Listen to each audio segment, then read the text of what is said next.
Göğün yarası, yokluğunda kanar durur. Duymadık nenen geçti bunca zaman. Yakın oldun mümcürür yüreğimde. Alar aklımı, yollara düşürer. Nire baksam yıllarıma pozulmayar. Göğün yarası, senden geçip bilmeyer.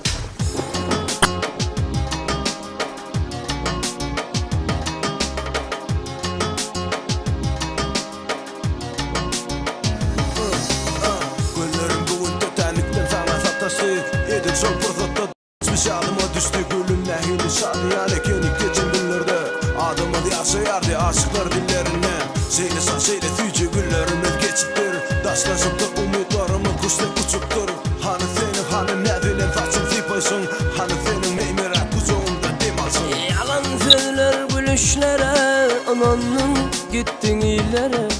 Kim bilir neçe seneler yanar durar bu içimde. Hiç gülmedik şu yüzüm bir senle güllü seni söyledi. Dönsem de manisi yok düştüm bugün bugününni. Adalatsız koca dünya yeni bulan bana bulli. Aşka taşı yaracısı dönüp gelip bana devirdi. İnni güvün yaralı kırık bulik adatı. Sinne kalı yarısı varsın vursun acısı. İnni güvün yaralı kırık bulik adatı. Sinne kalı yarısı varsın dursun acısı. Güvün yarası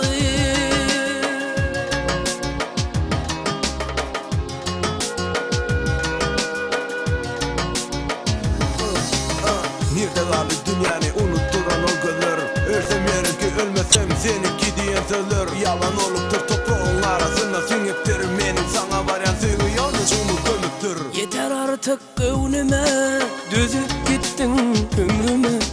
Bugün sarım ananlığım, güne kıyan bulmana.